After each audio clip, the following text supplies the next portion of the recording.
They don't need to raise your taxes. They just raise your prices. Have you ever felt that? You get a pay raise. You see the numbers go up in your bank account, and for a moment, you feel like you're finally getting ahead. But then you go to the grocery store, you fill up your car, you pay your rent, and suddenly, that feeling vanishes. You realize that even though you're earning more, you're living with less. It's a frustrating, confusing cycle, and it feels like you're running on a treadmill that's getting faster and faster. This isn't just a feeling. It's a reality for millions of people. And what if I told you this isn't an accident? What if I told you that the system is designed to work this way? Today, we're going to pull back the curtain on what I call the inflation lie, the hidden mechanism that silently transfers wealth from your pocket into the hands of a select few, all without ever touching your wallet directly. This is the invisible tax that eats away at your hard-earned money, quietly, relentlessly, and faster than you can earn it. Let's break it down. When you hear the word inflation, what comes to mind? For most of us, it's just rising prices. The cost of a gallon of milk goes up, the price of gas skyrockets, and our favorite lunch spot now charges $2 more for the same sandwich. We're told it's a natural part of the economy, a side effect of growth, or the result of complex global events. But that's only half the story. The real definition of inflation isn't just rising prices, it's the expansion of the money supply. When central banks print more money, the value of every single dollar already in existence goes down. It's simple supply and demand. More dollars chasing the same amount of goods and services means each dollar buys less. So, when your salary goes up by 3%, but inflation is running at 5%, you haven't gotten a raise. You've taken a 2% pay cut in terms of what you can actually buy. Your nominal wage went up, but your real wage, your purchasing power, went down. You feel richer because the number on your paycheck is bigger. But in reality, you are poorer. You're working just as hard, maybe even harder, but the value of your labor, the life energy you trade for every hour of work, is being systematically devalued. Think about it. If inflation is 10%, that means for every hour you work, you've lost 10% of its value before you even get paid. It's a silent theft of your time and effort. Now, here's the critical part. The revelation that changes everything. Inflation isn't just an unfortunate economic phenomenon. It's a tool. It is one of the most effective and most subtle mechanisms for transferring wealth ever devised. It transfers wealth from those who hold their value in cash savers, retirees, and working-class families to those who hold their value in assets. Let me explain. Who benefits when the value of money goes down? The people who owe a lot of money and the people who own things that rise in price with inflation. Governments are the biggest debtors in the world. When a government prints money to pay its bills, it's essentially paying back its old debts with new, cheaper dollars. It's a way to default on their obligations without officially defaulting. But the other major beneficiaries are the wealthy, those who own assets. What are assets?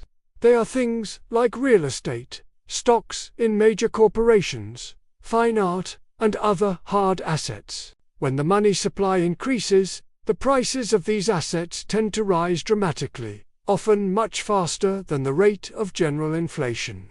So, while your savings account is losing purchasing power every single day, the value of a billionaire's stock portfolio or real estate holdings is skyrocketing. Don't just take my word for it. Let's look at the data. According to a 2024 report from the International Monetary Fund, or IMF, persistent inflation has erased a staggering 25% of the average person's purchasing power since just 2019. A quarter of your money's value gone in just a few years. Think about what that means for your future, for your retirement. for your ability to provide for your family. During these same periods of high inflation, we consistently see reports that the wealth of the world's richest individuals has grown exponentially. Why? Because they aren't holding their wealth in dollars. They own the companies that are raising the prices. They own the buildings where rent is increasing. They own the assets that become a safe haven when the currency is being devalued. Inflation hurts workers who earn a salary, but it often benefits the owners who control the prices. It's a transfer of wealth from the producers to the owners, from the savers to the debtors. This is the core of the inflation lie. We are taught to work hard, save our money, and put it in a safe savings account.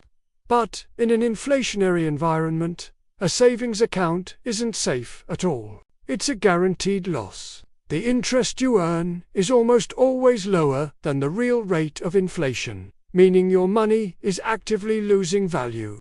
You are being punished for being responsible. So, what's the solution? How do we protect ourselves from this silent theft? The answer is to stop thinking like a saver and start thinking like an investor. Don't just save money, you need to store value.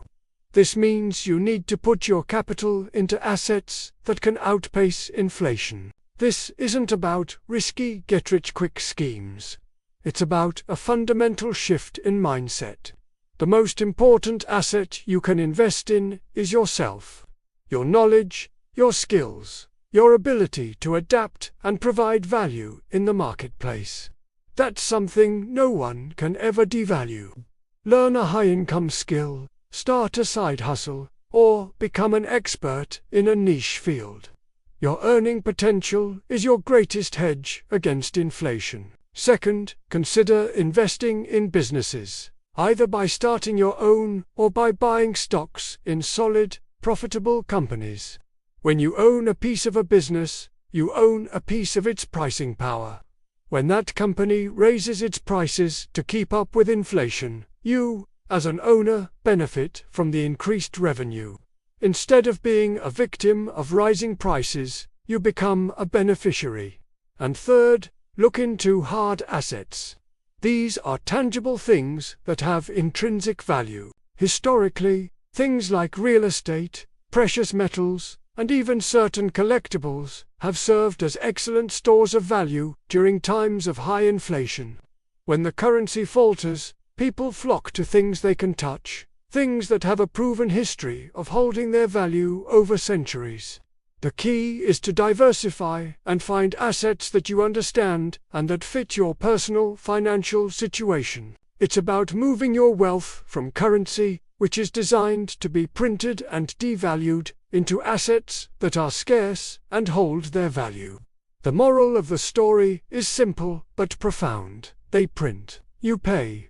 Silently, the system is set up to benefit those who understand how money really works.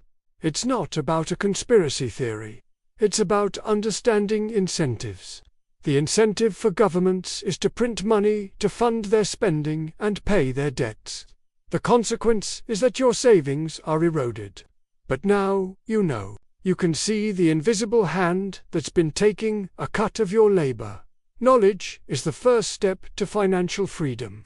By understanding that inflation is a tool, not an accident, you can start taking steps to protect yourself. Stop saving money and start storing value. Invest in yourself, invest in businesses, and invest in real assets. It is time to opt out of a system designed to make you poorer and start building a future where your hard work actually translates into real, lasting wealth. Thank you so much for watching. If this video opened your eyes, please hit that like button and share it with someone who needs to hear this message. And for more content on how to navigate the complex world of finance and build true wealth, make sure you subscribe to the channel and turn on notifications. I'd love to hear your thoughts in the comments below. Stay smart, stay informed, and start taking control of your financial destiny.